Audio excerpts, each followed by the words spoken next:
Se o seu filho já foi encaminhado para uma avaliação com o neurologista infantil, sei que esse foi um momento de grande angústia para você, porque precisar de um especialista da neurologia normalmente significa que houve uma preocupação com o desenvolvimento neurológico dessa criança ou adolescente. Mas vamos aqui desmistificar essa avaliação e essa consulta. Eu quero explicar um pouco para vocês como que ela acontece. Eu sou Renata Paulillo, neurologista infantil.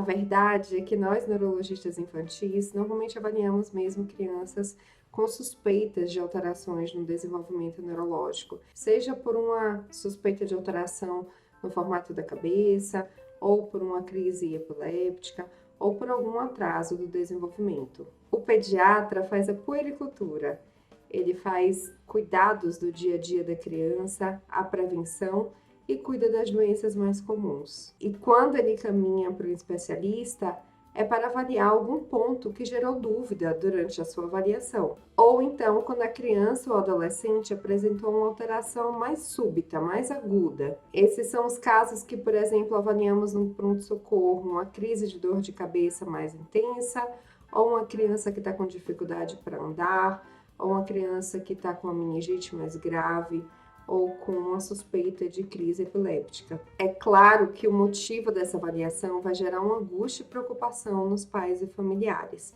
Então, eu queria explicar um pouco melhor para vocês como que acontece essa avaliação. Como toda consulta médica, o nosso primeiro passo é realizar a anamnese, ou seja, coletar os dados da história do paciente. Esse é o momento da consulta em que conversamos com a família para entender o que motivou aquela avaliação. E perguntamos não só sobre as questões que os levaram ali, mas também os dados da história do paciente e da sua família. É importantíssimo, por exemplo, sabermos detalhes da gestação, do nascimento, se houve algum tratamento prévio, alguma internação, cirurgia, sobre a vacinação das crianças. Também perguntamos com detalhes sobre o histórico da família, especialmente os parentes de primeiro e segundo graus. E você sabia que nesse momento o próprio paciente pode contar a sua história? Especialmente em consultas de adolescentes, é fundamental que eles contem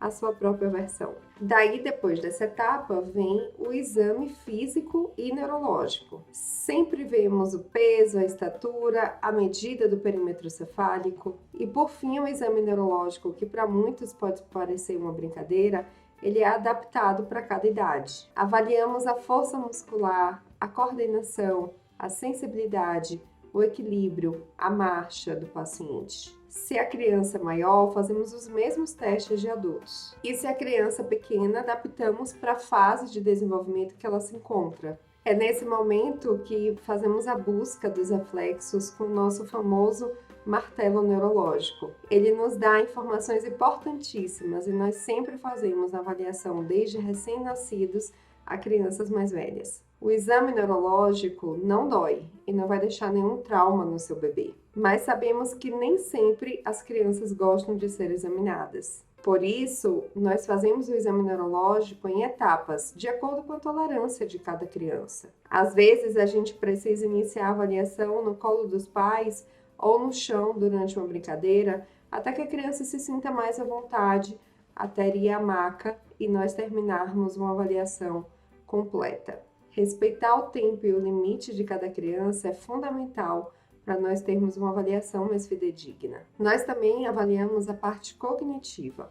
Muitas vezes pedimos para a criança responder algumas perguntas, ler uns textos, fazer algumas contas, ou até fazer alguns testes mais específicos para algumas idades e algumas queixas. E por fim, depois de todo o exame clínico e neurológico, nós vamos avaliar os exames complementares que já foram feitos e a família trouxe na consulta, como exames antigos de tomografia, de eletroencefalograma ou exames de sangue. E assim chegamos à nossa suspeita diagnóstica, que nem sempre vai ser o diagnóstico definitivo, mas que nos permitirá já dar o tratamento inicial e fazer encaminhamentos. Seja no consultório ou no pronto-socorro, a avaliação neurológica vai passar sempre por esses passos. O nosso objetivo é tentar esclarecer e ajudar já essa criança que está com alguma dificuldade neurológica. Espero que seja assim também com seu filho ou filha que necessite de uma avaliação com o neurologista infantil.